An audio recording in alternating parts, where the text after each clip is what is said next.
Hey guys, welcome back. Today we're out here taking a look at the Archer. The Archer is a Polish-made AK-47 that's chambered in 5.56 NATO. This rifle is manufactured in the legendary Radom plant in Poland, and it's imported by IO Inc. Now there are some differences between this rifle and the actual military Beryl rifle that this Archer is patterned on and built on the same assembly line, and we're going to talk about those differences. Plus we're going to shoot it at 100 yards and see how it performs. Rumor has it that these rifles are capable of 1-inch accuracy at 100 yards. Let's learn a little bit more about this rifle.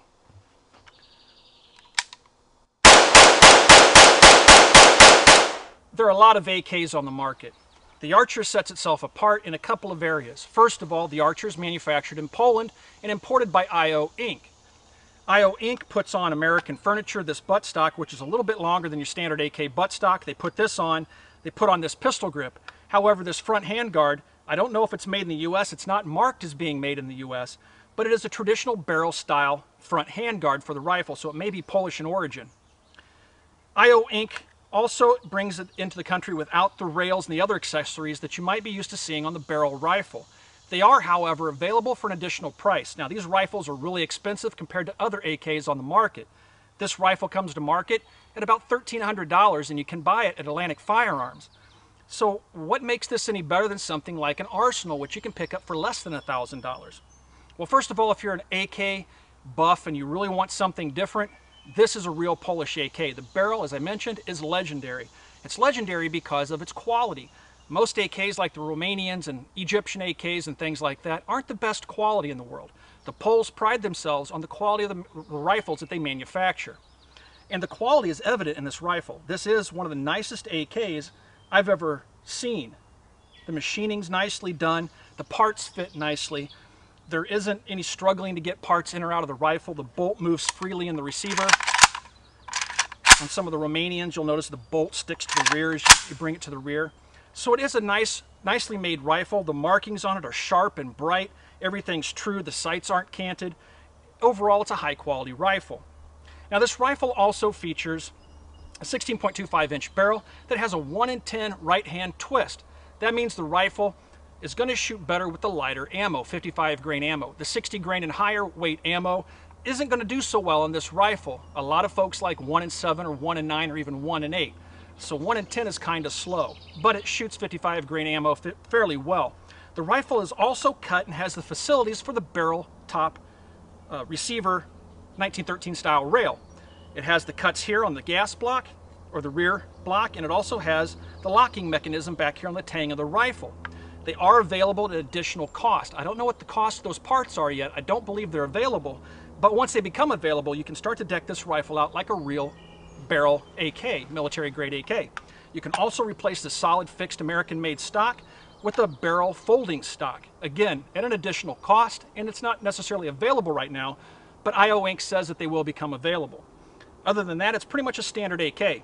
It does have an extended safety, which makes it easy to engage and disengage the safety with the firing finger of the rifle. Now, one of the dings I have against the rifle, you'll notice that the safety is cut so you can put the bolt charging handle in that recess and lock it to the rear. You flip the safety down, pull the bolt to the rear, flip the safety up, but as soon as I release that safety, the bolt slams home. The problem is the bottom of the charging handle has a radius to it. It's slightly rounded, and it's just pushing the safety lever out of the way. I don't know if this is a different the charging handle or the bolt carrier that it's attached to, if that's different than the standard military barrel AK, if it's like a US part or something, I don't know. But it doesn't function properly. But other than that, the rifle is exceptional quality, and it does have a unique muzzle device. Now, it does have a threaded barrel, but unfortunately, the barrel extends to about here. It threads back here somewhere, and it does have a locking detent, but you can't put any other type of muzzle device on this rifle. You have to use the one that comes with the rifle because of the extension past the front sight. It's a little bit odd, and it's not a traditional barrel muzzle attachment. Let's take a closer look at the insides of the rifle. Disassembling the Archer is just a little bit different than your standard AK type rifle. Let's talk about what's similar first. To disassemble, you have a push button in the rear. You push with your thumb, and you can lift the top cover off. Inside, you have a bolt and carrier and a recoil spring. To remove the recoil spring, you just simply push it forward, slide it out of the rails, and take it out of the rifle. Make sure your safety's off. Now you can pull the bolt carrier to the rear and lift up, and it'll come out of the rifle. To remove the bolt from the carrier, you simply rotate it, pull it forward, and now you have the bolt and carrier assembly in two pieces. Now this is where it differs a little bit from your standard AK.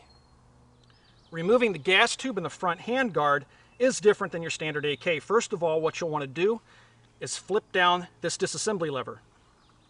You rotate this lever down, and the front retainer will slide forward. This is a lot like the Polish Tantal rifle if you're used to those rifles. Now the top handguard will come free, as will the bottom handguard. Slide the retainer forward.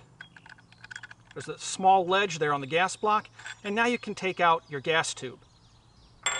The rifle's disassembled now. Let's fire 5 rounds of this Wolf Performance Ammunition 55 grain ammo at 100 yards. Now I'm not going to be able to wear my protective shooting eyewear. It's 100 degrees out here today, guys, and it's so humid. The second I put those glasses on, they fog up and I can't see anything. So I'm just going to have to be unsafe today. You have to forgive me. You should wear your eye protection. All right, 5 rounds, 100 yards. See how it does.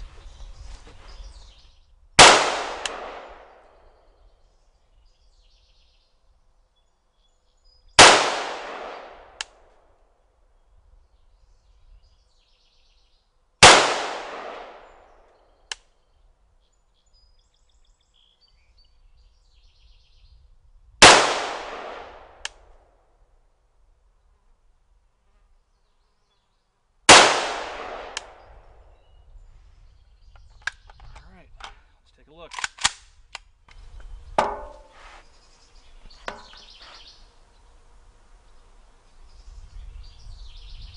Not too bad. Let's run down range. Here we are at 100 yards after firing 5 rounds of 55 grain 223 Wolf Performance Ammunition steel cased ammo at this target. So at 100 yards it looks like we have, break out my iPhone here, got a cool little measuring app.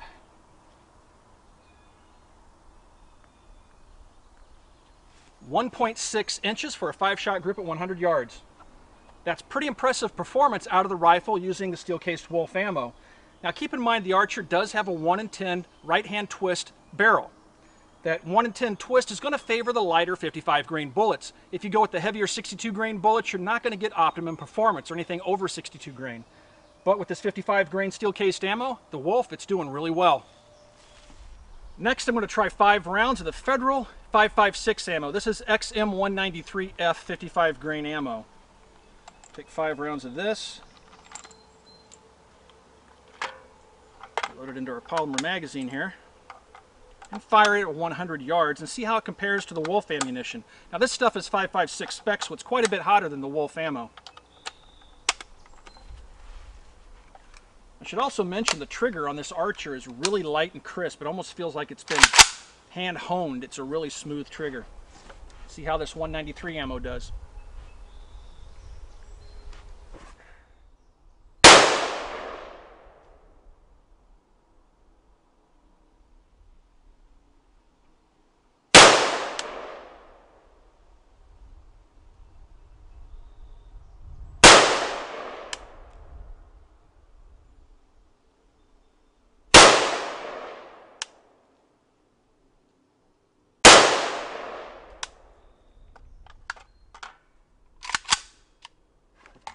Take a peek. Oh. Wow. Let's run down range and take a look at this. I'm back down at the 100 yard line after firing 5 rounds of this Federal XM193F 55 grain 5.56 spec ammo. Using my trusty iPhone app here, I have a 1.07 inch 5-shot group. The Archer has printed probably one of the best groups I've ever fired with a military grade AK-47. This 5.56 ammo and that Archer were definitely designed to work together. The rifle performs exceptionally well with that ammo. I'm thoroughly impressed. Iron sights no less. Let's take a look at the markings on the Archer. First of all, there's the crest, the famous FB crest. And you can see the IO Inc. import marks there. On the other side, It's marked 5.56 here on the block. It's marked Radom, Poland here. And then you can see the other markings. Let me touch the focus here so we can get it in focus. You can see other markings here, and then check out this Y hole. If this were a machine gun, obviously there would be a hole drilled there, but it does have the Y stamp in the receiver. Some folks like that, showing you where that pin would normally be. You can tell that the quality of the rifle is very nice. It has a nice parkerized finish. It's much more durable, I found, than the Arsenal finish, which is painted on. This parkerization seems to hold up better. You know, the Arsenal finish can be damaged by solvents like Hoppy's No. 9. I've used Hoppy's gun scrub and stuff on this, and it hasn't affected the finish whatsoever. Very nicely made.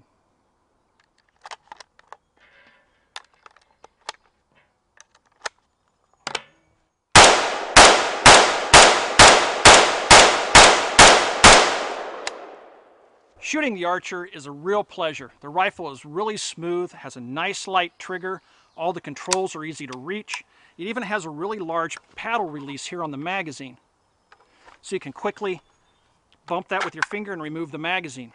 You'll also notice the magazine is a polymer. Now, the magazine does not have steel reinforcements. It's 100% polymer with a steel butt plate. And it doesn't appear to be US made, it appears to be Polish made. But, you know, if you're into like Bulgarian mags with the steel reinforcements, which are quite durable, it probably wouldn't take too much to knock that lip off that magazine. But, you know. Now, if this rifle works with other 5.56 mags, I don't know. I don't have any other 5.56 AKs to compare magazines with it. So you'd have to find that out on your own.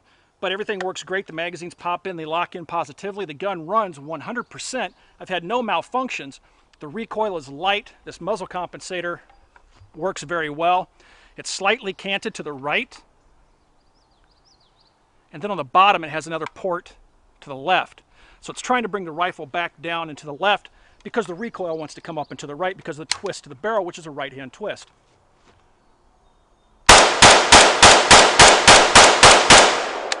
Time for some final thoughts on the Archer. The Archer is as close as you're going to get to a barrel right now. It has the cuts here for the 1913 style rail, has the locking piece here on the rear for the rail. So if you want a Polish-built AK, this is about the only game in town. Sure, there are other Polish rifles on the market, but they're built on US parts and US parts receivers with cut-up Polish military AKs. It's not really a Polish rifle. This is built in the legendary Radom plant in Poland, and as I mentioned, it's imported by IO Inc. Now, some of the downsides to the rifle. First of all, it's $1,300. That makes it one of the most expensive AKs on the market. Is it worth that $1,300? That's subjective. To me, yes, it's worth $1,300 simply because it's a real Polish AK and it's about as close as I'm going to get to a barrel. But is it any better than something like an Arsenal? Well, a lot of folks are going to say no. You're better off spending your money on an Arsenal. But if you're an AK collector and you want a real Polish AK, again, this is the only way to go. Now, for that $1,300, I like to see IO Inc. actually include at least the 1913 style rail that goes across the top here. Or perhaps the folding stock. If they included accessories like that, it probably would justify the expense for more people. Now, there are a couple of things about the rifle that I found a bit odd. First of all, the muzzle device. I would rather it have something else. Either have a pinned-on, real barrel-type muzzle device, or do something more traditional with a standard thread so you could put other devices out there that you could buy on, third-party products. I also am a bit worried about this safety lever. It's notched, as I show you, to hold the bolt to the rear, but as soon as I release the bolt, if I'm not holding it with my finger, it pushes the safety out of the way and the bolt slams home. I think the guys at IO Inc. should probably take a look at that. But other than that, I think it's a really nice rifle. It shoots exceptionally well.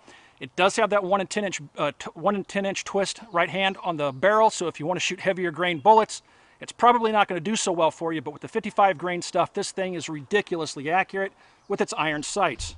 Take a look at the sights here.